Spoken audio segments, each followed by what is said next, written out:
we were talking about Nate Parker and filmmaking. And I know that your mom was a filmmaker, or she was involved in that arena, and you were able to bring some of her work to the forefront.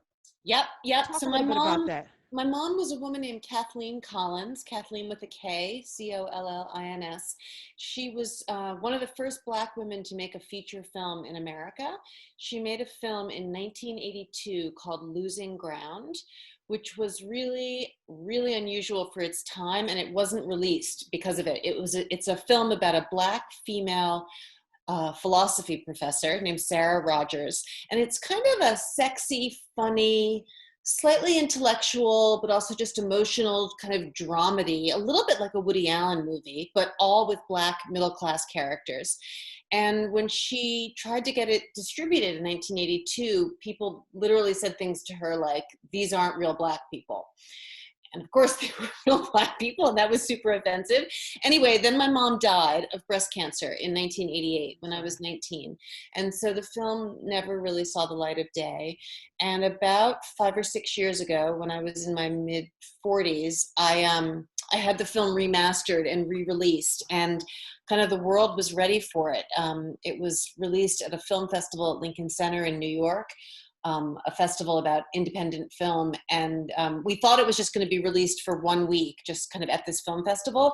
But then the New Yorker called her a genius, and the New York Times gave it a front page review, and Ava DuVernay discovered it, and Julie Dash, and a million people. It got tons of attention. It was amazing. Sad to think my mom has no idea this has happened, but definitely one of those stories where like an I artist. think she does. I hope so. Matter cannot be created nor destroyed. Your mother knows that Thank this you. happened, and Thank she you. knows because you're here. I think we've been conditioned to not make that connection. Yeah, you're Our right. ancestors are always with us. They're Well, always with us. I And do always feel her with me. In fact, this week I've been missing her more than usual. So I hope she does now. Yeah.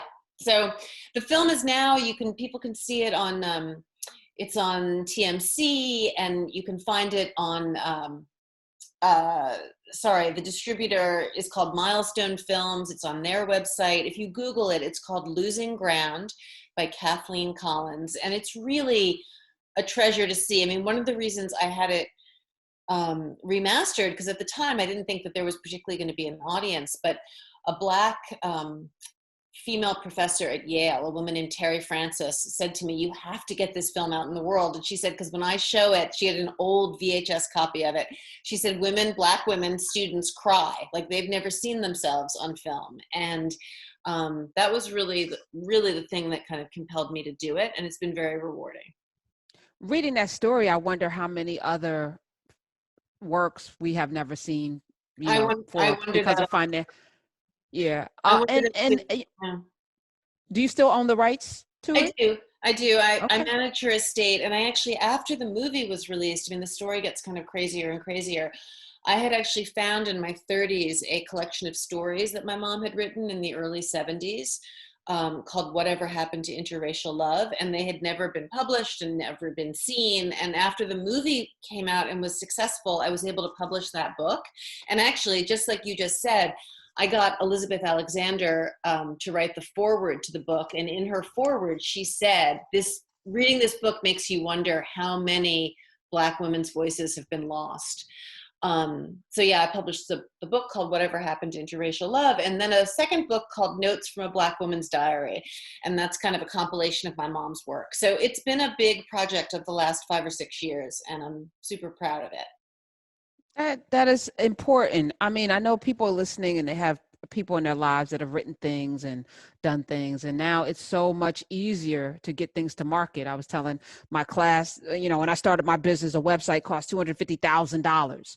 When I had my business in the 90s, $250,000. I would hurt somebody if I had to pay that. Today, you get a website for free now. You can go on Wix or something. You could just do a website, but now things are easy. You can literally publish yourself. It's so easy. True. It's so true. You can self-publish and you can put things online, and you're right. You can make a website for almost nothing. And so it is easier. And it is an important story for people, because there are a lot of people who feel like they have loved ones who wrote things or made things that weren't seen, and you can share them with the world.